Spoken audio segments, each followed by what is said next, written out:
Alô, comunidade das redes sociais. Mais uma vez aqui para tratarmos de mais um tema. Mas antes de entrarmos no nosso tema de hoje, mais uma vez gostaria de pedir a você, para você se inscrever no nosso canal, para você dar o seu like, fazer o teu comentário e compartilhar nosso material com outras pessoas. E ao se inscrever, acione o sininho para receber notificações de novos vídeos. E compartilhe o nosso material. Nosso trabalho ele é feito no sentido de convocar a classe dos professores para que nós possamos participar sempre, cada vez mais ativamente do debate público, nem que seja, a princípio, através das plataformas digitais. E esse canal também tem o objetivo de combater o pensamento binário nas redes sociais. Um pensamento binário que às vezes produz as mesmas frases, as mesmas palavras.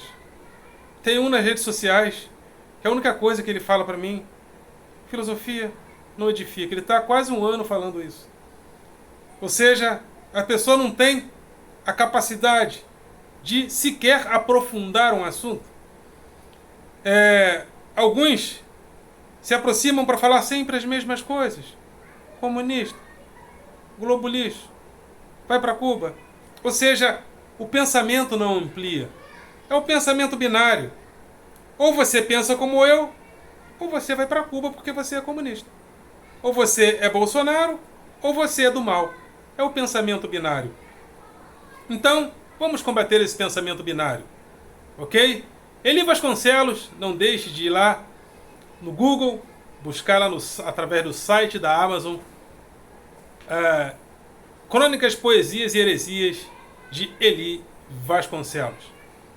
Bom, o tema de hoje é um tema que eu proponho, que é o seguinte: minha filosofia.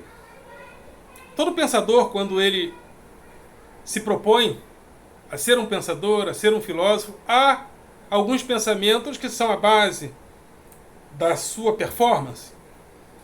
E eu tenho um pensamento a respeito dos direitos humanos. Eu sou contra os direitos humanos? Claro que não. Mas sou favorável à sua revisão. Os direitos humanos têm algumas questões internas, intrínsecas e na sua infraestrutura histórica que fazem com que ele se vicie em algumas coisas. E às vezes, ao invés de ser um direito humano humanitário, ele se torna um direito humano identitário, uma vez que certas coisas não são contempladas na sua agenda humanitária.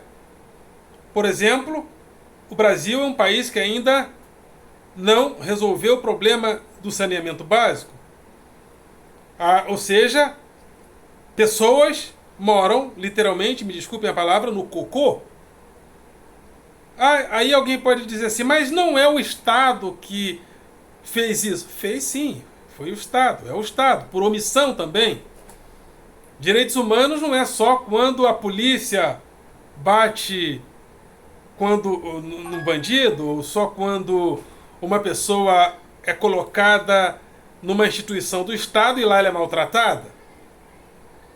Eu acredito e penso que uma omissão do Estado também deve entrar em uma agenda humanitária de discussões, mas geralmente há temas que não entram na agenda, porque nós criamos um direito humano muito mais identitário que humanitário. Há coisas que são contempladas.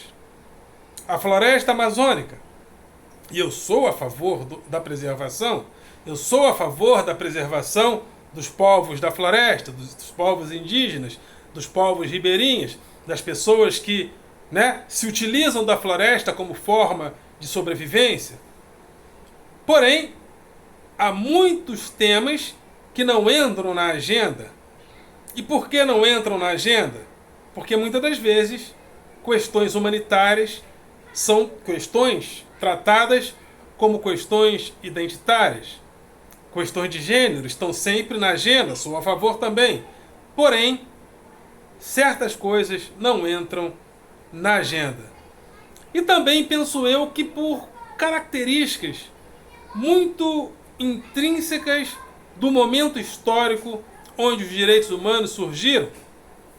Quando os direitos humanos surgiram, a vida não estava valendo absolutamente nada, principalmente por causa dos campos de concentração nazista. A vida havia sido relegada ao seu ponto mais baixo de falta de humanidade e dignidade. De repente, a Declaração Universal dos Direitos Humanos no pós-guerra precisa se reunir para discutir a respeito dos valores da vida. Porém, o que acontece quando você vai discutir um produto, né? Aqui eu vou falar da vida como produto, como um trocadilho, porque nós vivemos uma sociedade capitalista e vida biológica na sociedade capitalista é um produto. Afinal de contas, o nosso corpo é um corpo produtivo que produz na sociedade capitalista. Porém, nessa sociedade capitalista, quando nós fomos discutir a vida no pós-guerra, a vida estava valendo nada. Então, ao discutir os valores da vida, nós discutimos como direitos fundamentais e básicos, mas não prestamos atenção na vida como a vida da excelência. Não pensamos em uma cidadania mundial de promoção gradativa da dignidade e da excelência humana. Por exemplo, como havia entre os gregos, logicamente sem querer ser anacrônico ou anacronista, né? Porque lá entre os gregos era um outro momento histórico. A cidadania era praticada por uma ínfima minoria das pessoas, nem todos tinham o direito de participar. Então havia como fazer uma democracia direta. Mas naquela cidadania, o que se procurava eram os valores da vida da excelência, vivida como vida bios, porque para os gregos a vida comunitária era bios e a vida zoe era a vida do corpo. Essa vida não era a vida que deveria ser priorizada no âmbito da cidadania, porque quem vivia do corpo era o trabalhador, era o escravo, era a mulher, mas o cidadão, ele praticava na cidade, na ágora, no espaço público, o ócio produtivo. Então, na vida da cidadania, a vida bios era pensada como vida da excelência. Mas, quando as cidades gregas perderam a autonomia através das conquistas a partir de Alexandre Magno, que tirou a autonomia das cidades-estados da Grécia, nós só fomos recuperar gradativamente os valores da cidadania e da democracia na modernidade. Os romanos também viveram uma certa cidadania, mas era uma cidadania de privilégios. Quando os valores da cidadania igualitária foram sendo recuperados gradativamente na era das revoluções, sobretudo a partir do século XIX, a vida foi pensada, porém, pensada a partir de valores do capital. O capitalismo já estava presente. E o capitalismo ele tem um problema, porque o capitalismo ele vive de produção de escassez. O capitalismo precisa criar escassez para que os produtos produzidos pelo capital sejam valorizados. E como produzir uma cidadania dentro de uma sociedade capitalista que procura criar a escassez? Então, a partir disso, passamos a viver vários problemas. Problemas econômicos na relação entre a Europa e os outros povos que iam sendo conquistados.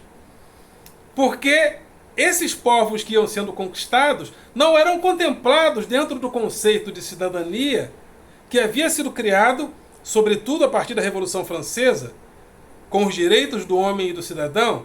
Então, quando se pensava em homem, em cidadania, em dignidade, se pensava no europeu. E nem todos os europeus eram contemplados. As cidades foram sendo formadas a partir da indústria. A política do Estado foi se organizando a partir do privilégio do capital. E nessa conjuntura, nem todos foram sendo contemplados. Por quê? Porque um dos objetivos do capitalismo é criar a escassez. E como, então, pensar em uma cidadania, em uma política, em uma democracia que promova a dignidade, se nós vivemos uma sociedade capitalista que precisa criar a escassez para valorizar os produtos fomentados e criados e produzidos no capital. Em todas as fases do capitalismo, desde o capitalismo industrial, que era um capitalismo de produção de mercadorias, a China, de uma certa forma, continua fazendo esse papel de fornecer fornecer produtos ao mundo. Mas existe um outro capitalismo, que é o capitalismo financeiro, que está prosperando e tem prosperado muito no Brasil, gerando lucros imensos para os bancos. E esse capitalismo financeiro procura criar a escassez de quê? A escassez da moeda. Para que a escassez da moeda promova alta de juros. Como pensar em uma sociedade humanitária diante de uma sociedade capitalista que procura criar a escassez e procura afetar os seres humanos com a sua escassez? Estamos diante de uma aporia. Porque não há como separar direitos humanos de sociedade capitalista. Direitos humanos de sociedade capitalista não há como separar.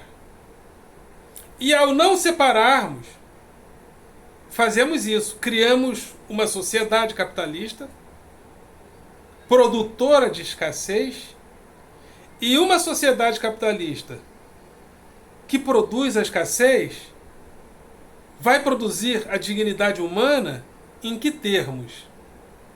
Também nos termos onde ela foi criada.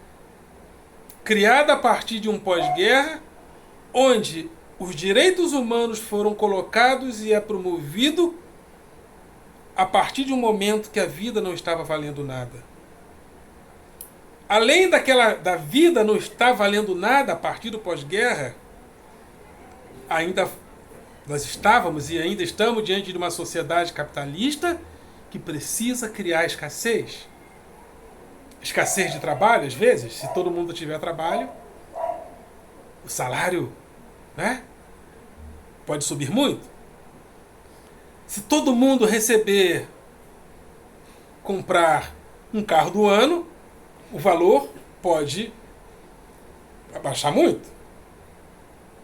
Se tiver muita moeda no mercado, numa sociedade como a nossa brasileira hoje, que cria escassez de moedas, e isso acontece em muitos lugares do mundo, essa escassez, né?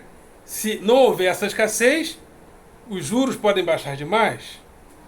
E o Brasil tem praticado coisas criminosas, né?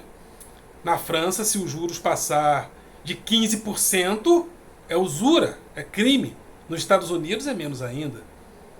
E hoje nós estamos numa taxa Selic de 2% ao ano e cartão de crédito com juros de mais de 250%. Isso é uma agiotagem? Isso é uma agiotagem? Temos escassez de moeda no mercado, porque os bancos não emprestam. Não emprestando, eles depositam, e já faz um tempo, esse dinheiro no Banco Central. O Banco Central remunera diariamente com juros e mais juros esse dinheiro que os bancos depositam no Banco Central. E agora está para ser votada uma lei no Congresso Nacional, Lei 3877, vou falar dela mais uma vez. Já passou no Senado. E essa lei ela procura o quê? Dar ao Banco Central a autonomia dele estabelecer os juros que ele quiser quando os bancos depositarem o seu dinheiro no Banco Central. Ou seja, os bancos não querem emprestar, os bancos não emprestam, os bancos não emprestando não gera corrida de moeda na sociedade. E como diz a doutora Maria Lúcia Fatorelli, moeda na sociedade é como sangue no corpo. Aí, não emprestando para a sociedade, gera escassez de moeda com a desculpa de que gera inflação, de que moeda na sociedade gera inflação. E o Banco Central já fez um estudo que o que gera inflação são preços administrados pelo Estado, gasolina, energia, certos alimentos. Se o Banco Central já disse que o que gera inflação são preços administrados, até porque há países, por exemplo, como a China e tantos outros países, que a moeda está correndo na sociedade. E cadê a inflação? Então, percebam a complexidade de vivermos uma consciência humanitária em uma sociedade capitalista que gera escassez. Gerando escassez, ela gera muitas indignidades no humano. E essa geração de escassez é promovida pelo Estado também. E como essas coisas não são pensadas, não são refletidas como questões de direitos humanos, é justo a taxa Selic está em 2% ao ano e o cartão de crédito passar de 250 de juros, passar de 250% de juros. Precisamos refletir em relação a essas coisas, em relação a muitas coisas. Eu tenho pensado porque, evidentemente, que nós vivemos em uma sociedade capitalista onde toda a produção de desejos ela se volta para o capital. Os meus desejos também estão inseridos na sociedade capitalista. Não tem como fugir disso. Os nossos desejos de viajar, de consumir, também estão inseridos nessa ciranda da sociedade capitalista. Mas uma coisa que nós precisamos entender é que o desejo ele é criação de uma sociedade. Uma sociedade que não deseja como a nossa jamais teria criado, por exemplo, a psicanálise. A psicanálise foi uma reflexão sobre uma produção de desejo em uma sociedade capitalista. Porque essa sociedade capitalista ela gera escassez. E neste contexto, Freud pensou na família edipiana. Porque no complexo de Édipo, o que há no indivíduo é a falta. E segundo Freud, é a falta que promove o desejo. Segundo Lacan, o desejo é promovido no outro. O nosso desejo é o outro, o que o outro tem, ou o que o outro quer, ou o que o outro desejaria ter. Por que queremos uma linda Ferrari? Porque isso é importante para o outro. O outro é fonte do desejo em Lacan. Em Deleuze e Guattari, o desejo em uma sociedade capitalista é produzido mais no excesso que pela falta. Porque nós, da sociedade capitalista, somos muito mais cidadãos de excesso que de falta.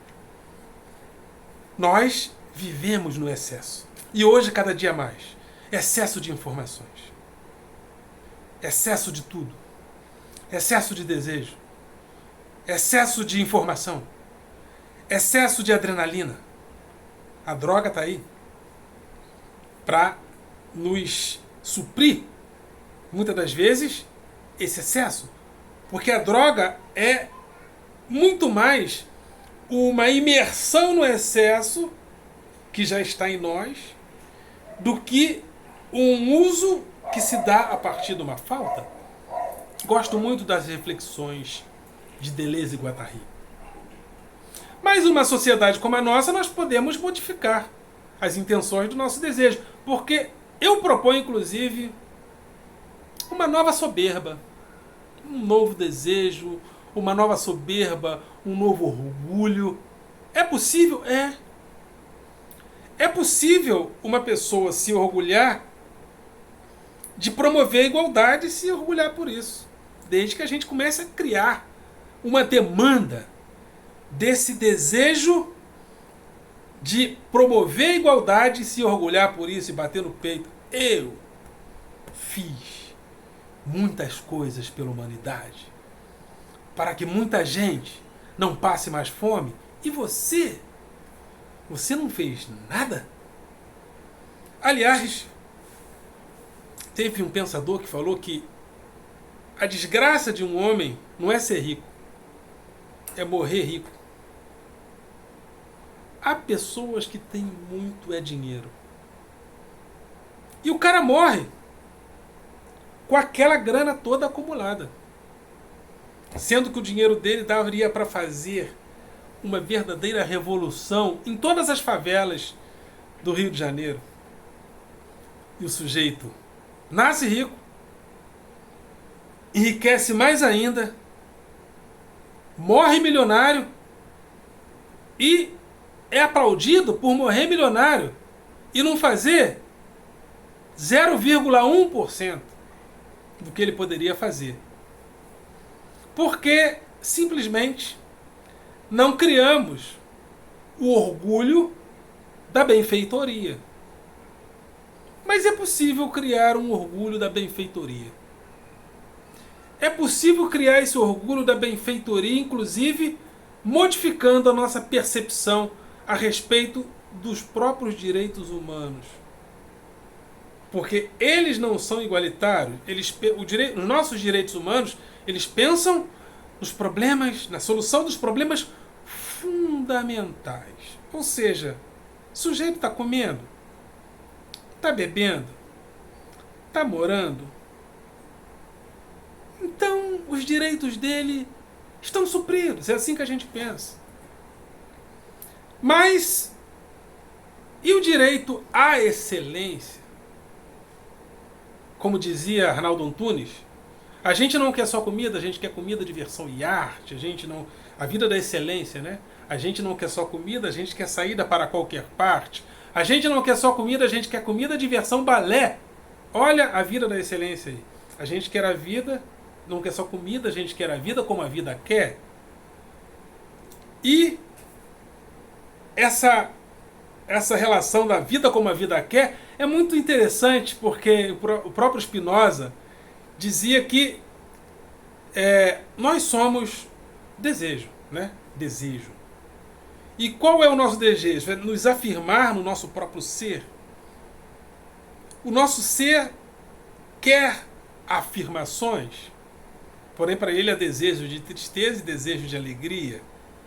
Os desejos da alegria é o amor, a bondade, mas há desejos de tristeza, né, que promovem a tristeza, mas tudo é desejo. E o próprio Nietzsche, né, na sua obra Vontade de Potência, faz essas colocações a respeito de uma vida que quer afirmar-se. Porém, muitas das vezes, para criar escassez, nós criamos o humilde. A figura do humilde que não, tá bom assim. E fazemos até, criamos esse tipo social do humilde, do fraco. Criamos uma moral para justificar o fraco e a sua fraqueza. Mas, ao mesmo tempo que criamos uma moral para justificar o fraco e a sua fraqueza, promovemos uma sociedade altamente desigual. Altamente desigual, onde você se conforma em ser fraco, na sua fraqueza, não, eu sou humilde.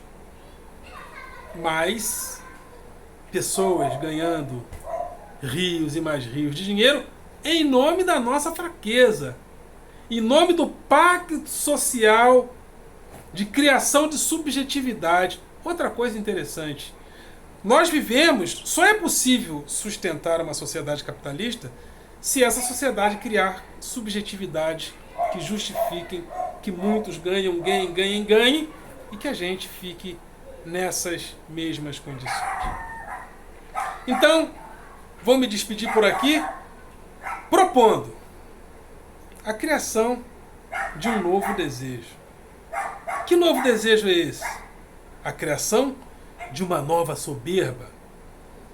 De uma soberba humanitária que vise estabelecer o orgulho de fazer alguma coisa pelos outros para promover a vida da excelência para quase todos. Ok, galera? Vocês são do coração.